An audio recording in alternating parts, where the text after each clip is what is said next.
My security system caught someone standing outside my kid's window at 3 a.m. The cops found nothing, but the footage showed he'd been there almost every night for weeks. Shadows. My wife Amber says I'm too logical for my own good sometimes. But what happened last month in our suburban Phoenix home, man, it shook me to my core. It all began with small things.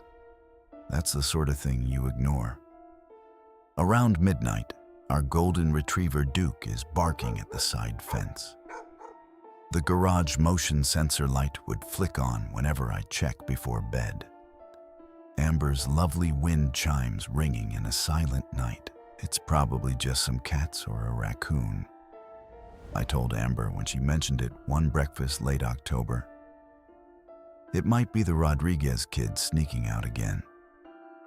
She didn't look convinced. Duke doesn't bark at cats anymore, and it's always the same time, Jason. Always between 2 and 4 in the morning. I shrugged it off. We'd moved to this neighborhood in Scottsdale, Arizona because it was safe. Good schools for our 8-year-old twins, Mia and Tyler. Low crime rate, the works. But Amber couldn't shake the feeling. So to put her mind at ease, I installed one of those Ring doorbell cameras. Added a couple extra cameras covering the backyard and the kids' windows. Overkill, but worth it for peace of mind, right? For a week, nothing. Just the occasional stray cat or desert wind kicking up debris. Amber started to relax. I even caught her rolling her eyes when Duke had one of his midnight barking fits. See? Just neighborhood noise, I said, pulling her close on the couch. Nothing to worry about. That night, my phone buzzed at 3:17 a.m. The security app. Motion detected at camera 3, the one pointing at the twins' bedroom window. Half asleep, I opened the alert, expecting another false alarm. What I saw made my blood run cold. The male person is motionless. It just stares at us through the window. I held my phone tightly, and it hurt. The tall figure was apparently wearing a dark hoodie. I couldn't recognize his face on the night vision, but it was his poise that unsettled me.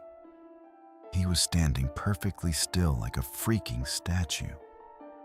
I jumped out of bed, nearly tripping over the sheets. Jason, what's wrong? Amber mumbled, half asleep. Someone's outside the kid's window, I hissed, already moving. Call 911. I grabbed the baseball bat from our closet and sprinted down the hall. The twins' room was dark and quiet. I could hear their soft breathing as I crept to the window, bat raised. My heart was pounding so hard I thought it might wake them up. I pulled apart the curtain. Nothing. It is only our empty backyard, the motion light on now illuminating the swing set and the fence beyond. Amber stood in the doorway, phone in hand. The authorities are en route. Has he left? Gone, I said. Be with the kids. While Amber made sure the twins were still asleep, I went outside. The October air hit me like a slap as I circled the house, bat ready. Nothing seemed disturbed. No footprints in the flower beds beneath the window, no gate left open. Duke was alert but not barking, which struck me as weird. Usually he'd be going nuts. The police arrived here complaining and ready to check you out. The cops were here within minutes. 2 officers, flashlights sweeping the property. They found no evidence. No evidence of breaking and entering. There was no proof that anyone had been there. I could tell the cop was older because he gave my phone a glance. Sir, are you sure about what you saw? It's right here, I tell him, open the clip. But when I listened back, there was nothing there. Nothing in the yard. According to my phone, the hour was 3:17 a.m. However, the shape had vanished. The younger officer said, Perhaps there was a glitch. These things create false alerts all the time. They took a report anyway, promised to have a patrol car swing by more frequently for a few days. But I could tell they thought I was just another jumpy homeowner seeing shadows. After they left, I couldn't sleep. Kept replaying what I had seen. I wasn't crazy. There had been someone there. Maybe it was just a glitch, Amber said the next morning, pouring coffee. The app updated yesterday, remember? I nodded, but I didn't believe it. That night, I stayed up watching the security feed on my laptop. Nothing happened. Same the next night, and the next. By the fourth night, I was exhausted. Fell asleep at the kitchen table around 2 a.m. The phone alert woke me at 3:17 a.m. Exactly 3:17. Again. The alert chimed, and my eyes snapped open. Same camera, same time, 3:17 a.m. on the dot. This time I was ready. I grabbed the bat and moved silently through the house. No waking Amber. No calling cops who wouldn't believe me anyway. The security app showed the figure was still there. Same spot, same hoodie. But this time, I swear to God, he was closer to the window, like he'd taken 2 steps forward. Moving silently through the dark house, I carefully stepped over that one squeaky floorboard near the hall bathroom. I reached the twins' room and carefully opened the door. Mia and Tyler were peacefully asleep, under their nightlight with stars on the ceiling. I stepped aside and moved towards the window to avoid the curtains. Inhaled deeply and pulled it open. He was there, not just on my phone screen, right there, 3 feet away, separated only by glass. The motion light hadn't triggered yet, so his face was in shadow. But I could see enough. Tall, thin, hoodie pulled low. We locked eyes. I swear we did, even though I couldn't see his clearly. For 2, maybe 3 seconds, neither of us moved. Then I pounded on the glass. "Hey!" he bolted. Not away from the house, but along the side wall. I raced out of the room and through the kitchen to the back door. Fumbled with the deadbolt, cursing under my breath. Finally got it open and burst outside, bat raised. The yard was empty. Motion lights blazing now, showing nothing but our empty patio. The kids' swing set the fence. "Jason?" Amber's voice from inside. "What's happening?" I did a quick sweep of the yard. Checked the gate, locked from our side. Checked the fence. No way someone could climb it that fast. It was like the guy had vanished into thin air. Back inside, I showed Amber the alert on my phone. This time, the footage was there. Clear as day. The figure standing at our kid's window. "Oh my God," she whispered. "We need to call the police again." Same cops showed up. Same dismissive attitude until I showed them the footage. This time, they took it more seriously. Took a copy of the video. Checked the yard more thoroughly. Could be a teenager playing pranks, the older cop suggested. Halloween's coming up. Kids do stupid shit. At the exact same time, 3 nights apart? I asked. He shrugged. "We'll keep an eye out.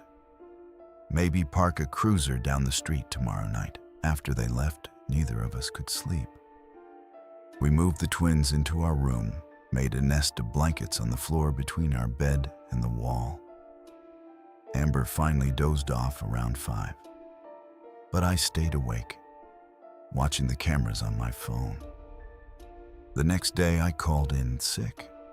Spent the morning installing more cameras, better lights. Bought a doorbell camera too. The guy at Home Depot probably thought I was paranoid buying all that security gear. I walked the neighborhood while the twins were at school that afternoon, seeking to I have no idea what. Suspected individual. A person looking at our residence. Did not find anything. That night, we placed the duo once more in our room.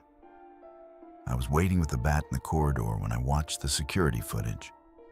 Amber believed I was behaving excessively, but she did not attempt to deter me. 3 a.m. came and went. 3:10, 3:15. My phone pinged at 3:17. The Bell surveillance video. My heart nearly stopped.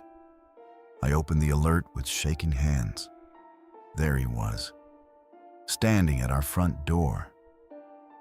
The doorbell camera showed him clear as day, the porch light illuminating him from above.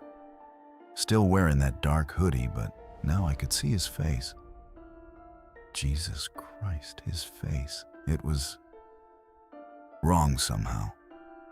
Pale, gaunt, eyes too wide, too intense, staring directly into the camera like he knew I was watching. Like he wanted me to see him, and he was smiling. Not a normal smile. His mouth stretched too wide, showing too many teeth. I froze for a second, then bolted to the bedroom. "Amber, wake up!" I shook her shoulder. "He's at the front door." She was instantly alert, moving to the twins, while I grabbed my phone to call 911. But before I could dial, the chime sounded again. Backdoor camera. I switched feeds. Empty. Nothing there. Then the side gate camera chimed. Again, nothing visible. Then the twins' window camera. One by one, every camera in the system triggered, alert after alert. But each feed showed nothing, just empty spaces where someone should have been. "What's happening?" Amber whispered, the twins now awake and confused behind her. "I don't know," I said. "Stay here. Lock the door behind me." "Jason, no," but I was already moving, bat in one hand, phone in the other. I checked each camera again as I crept through the house. All clear now. No alerts, no movement. I reached the front door, took a deep breath, and looked through the peephole. Empty porch. I pulled up the doorbell camera footage from a minute earlier. Played it back. There he was, clear as day. That face, that smile. Then the video glitched, pixelated, and he was gone. I did a sweep of the entire house. Every closet, every corner, outside, nothing. Same thing. Yard empty. Street quiet. No sign anyone had been there. When I got back inside, Amber was in the kitchen, twins at the table with glasses of water. "False alarm?" she asked hopefully. Outside, same thing. Yard empty, street quiet. No sign anyone had been there. When I got back inside, Amber was in the kitchen, twins at the table with glasses of water. "False alarm?" she asked hopefully. I showed her the doorbell footage. Her face went pale. "Do you recognize him?" I asked. She shook her head. "No, but Jason, there's something familiar." The next morning, we took the twins to Amber's sister's place in Tempe. Came back to pack some bags. We were going to stay there a few days, figure things out. As I was throwing clothes into a suitcase, my phone rang. Unknown number. "Hello? Mr. Mercer, this is Detective Ramirez with Scottsdale PD. We've been reviewing the footage you provided." My heart skipped. "Did you find him?" A pause. "Sir, we need you to come down to the station." Something in his voice made my stomach drop. "Why? What's going on?" "It's complicated. Better discussed in person." At the station, they put me in a small room. Detective Ramirez came in with a folder and a laptop. "Mr. Mercer, how long have you lived in Scottsdale?" "About 6 months. Moved from Chicago in April." Why? He opened the folder, slid a photo across the table. A mugshot. The man from my doorbell camera. Do you recognize this individual? I felt sick. That's him. That's the guy who's been watching our house. Ramirez's face was grim. This is Raymond Keegan. Does the name mean anything to you? I shook my head. Keegan was arrested 3 years ago for stalking multiple families in your neighborhood. He'd watch them for weeks, learn their patterns. Then he'd break in. My mouth went dry. What happened to him?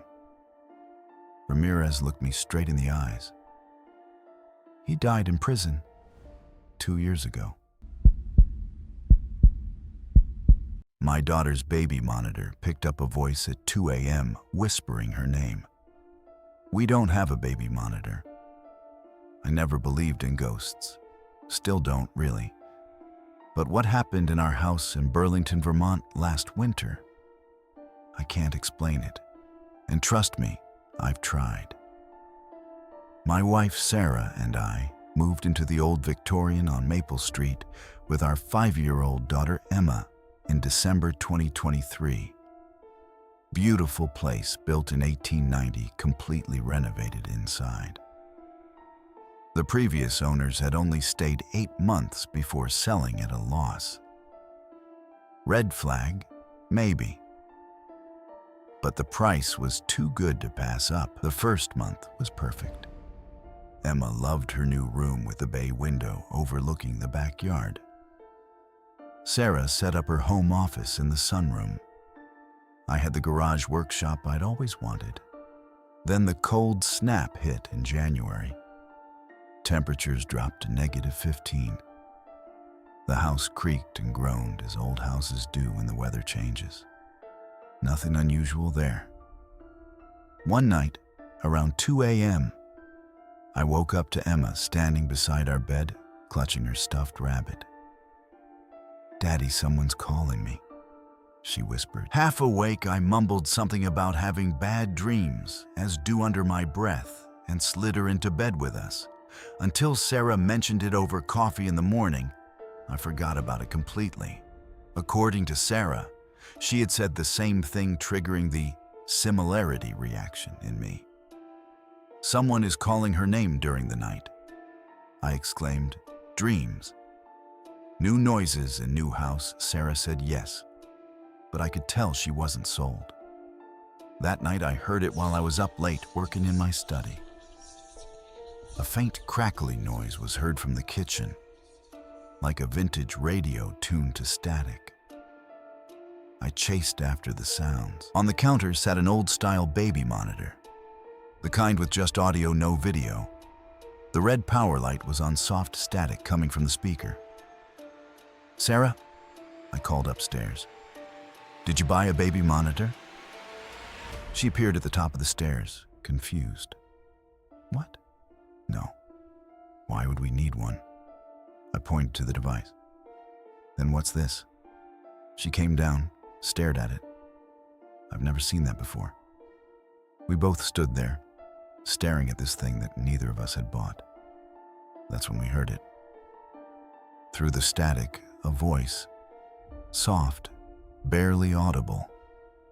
"Emma." My blood went cold.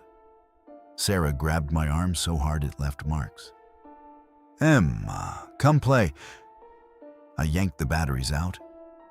The voice stopped. We checked on Emma. Sound asleep, thankfully. Then we tore the house apart looking for the other unit, the transmitter. Found nothing. The next day, I took the monitor to Best Buy. The guy at the Geek Squad counter said it was at least 10 years old, a discontinued model. No way to trace where it came from. That night, we put Emma to bed in our room. Sarah and I took turns staying awake, watching, listening. Nothing happened. The next morning, the monitor was back on the kitchen counter. Batteries installed. Power light on.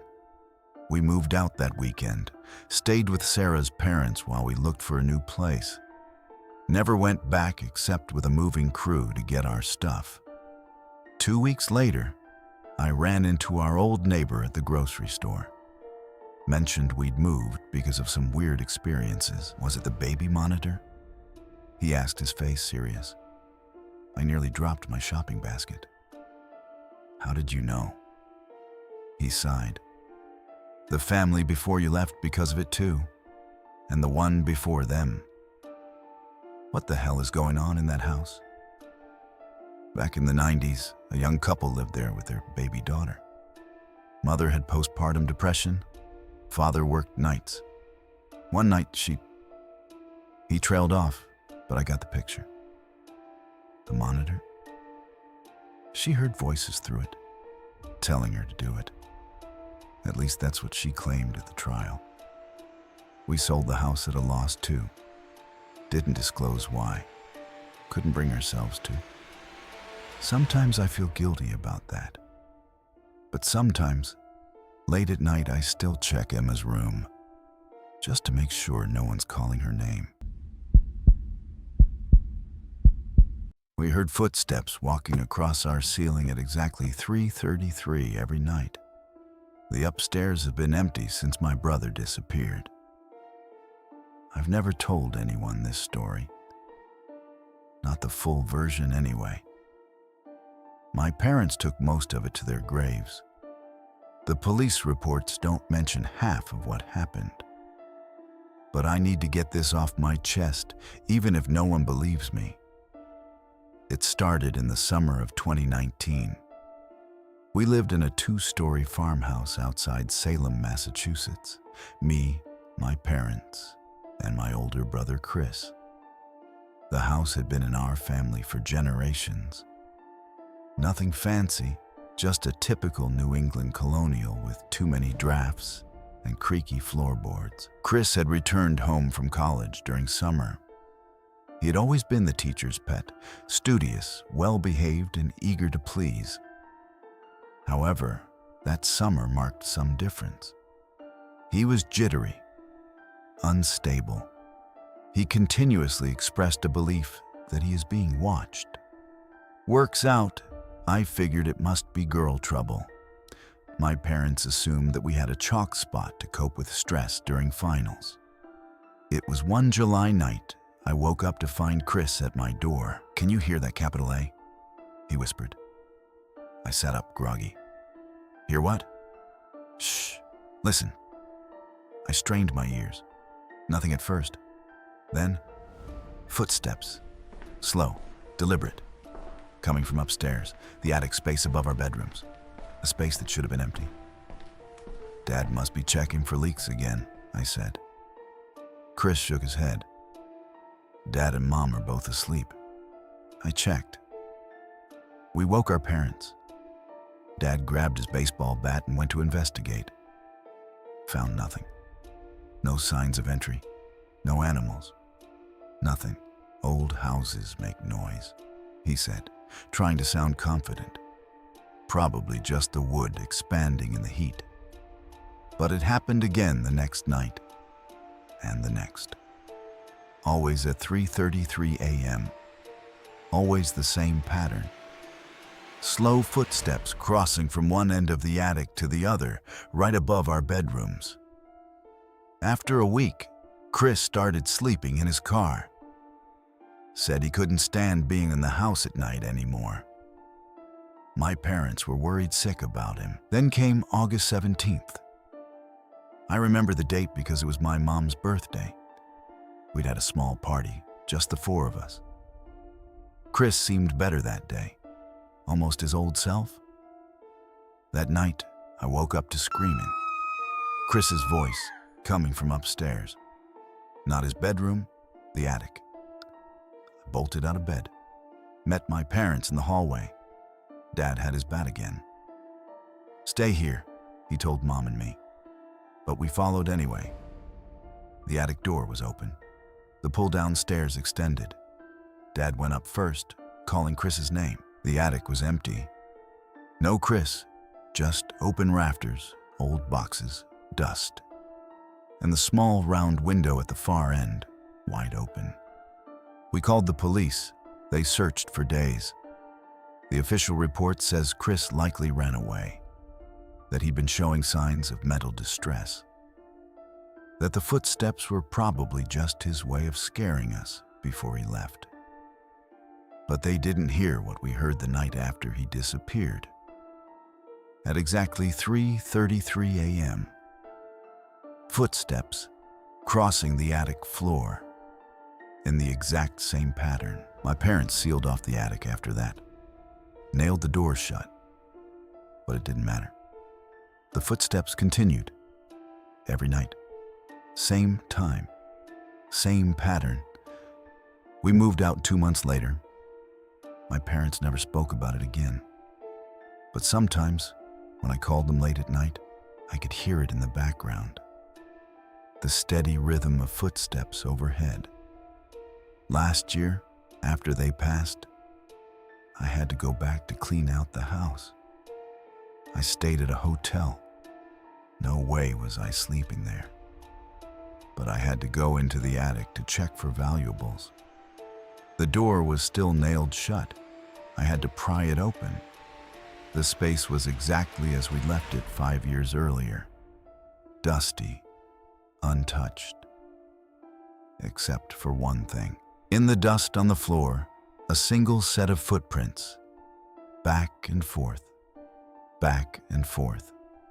from one end to the other. I sold the house the next day. Didn't even wait for a good offer. Sometimes I wonder if Chris is still out there somewhere. But deep down, I know the truth. He never left that attic. And whatever took him that night is still walking back and forth, waiting for someone else to investigate those footsteps at 3:33 a.m.